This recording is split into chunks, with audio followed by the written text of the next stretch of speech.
On the 25th of January 2011, the streets of Cairo were being ravaged by a rioting population, demanding the end of President Hosni Mubarak's 30-year regime.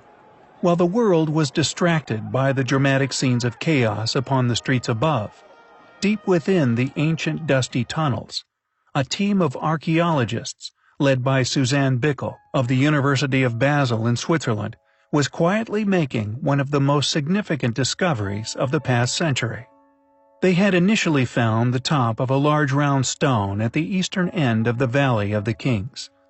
The archaeologists suspected that it was just the top of an abandoned shaft, but before they could investigate, due to Egypt's political process regarding finds within the valley, they had to cover the stone rim with their own locked iron door, inform the Egyptian authorities, and apply for an official permit to excavate.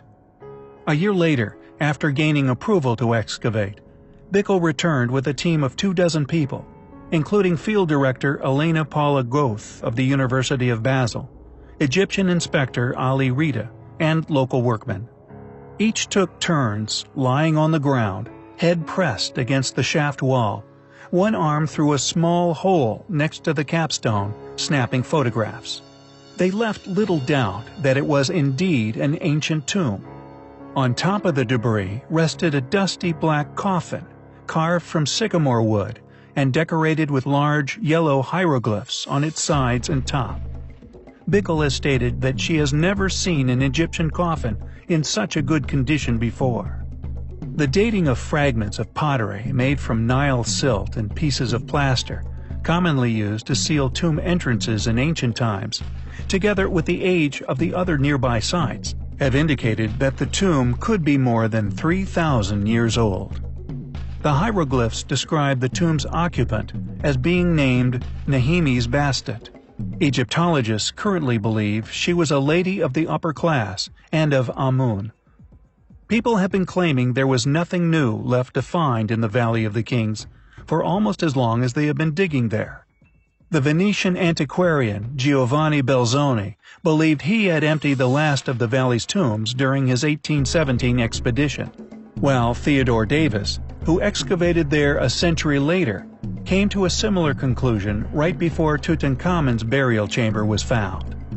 Fortunately, there is a growing number of people who are beginning to suspect that there is a wealth of discoveries still left to be made in the Valley of the Kings, the Nile Delta, and Egyptian as a whole. And thanks to discoveries such as these, interest in these existing mysteries grows by the day. It is interesting to see that in this period, even a wealthy girl was buried with quite simple things, Bickel says, comparing Nehemes Bastet's coffin and stele with the elaborate pottery, furniture, and food found in earlier tombs.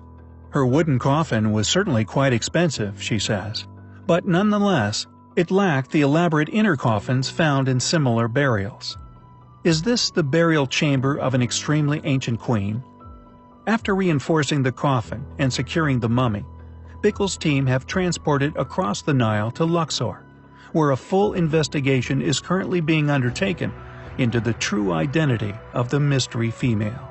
With substantial insight into the controversial finds within ancient Egypt, we personally suspect that often the tombs, which appear the most crudely designed, containing wooden sarcophagus, are generally found to be the most ancient.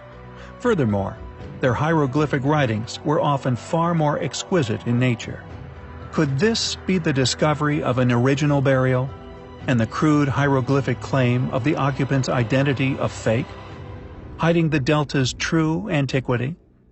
A secret many fringe scientists have begun to believe is being protected by Egyptian antiquities. Many have come to suspect the Egyptians merely copied the original builders of the pyramids, after taking occupation of their structures many years later. Supportive evidence for these claims comes in many forms: erosion upon the pyramids, and especially the Sphinx, including over 100 underground chambers we are currently researching, discovered under Giza in 1995 by a team led by Kent Weeks, which also show strong evidence of several flash flooding events involving seawater throughout their long existence. the lack of any written detail pertaining to the construction of either monument in any hieroglyphs found in ancient Egypt, and so on.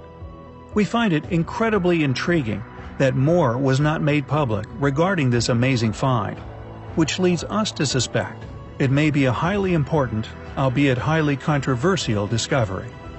We will continue to do research on Nahem's Bastet, and will endeavor to keep you all informed regarding any notable findings.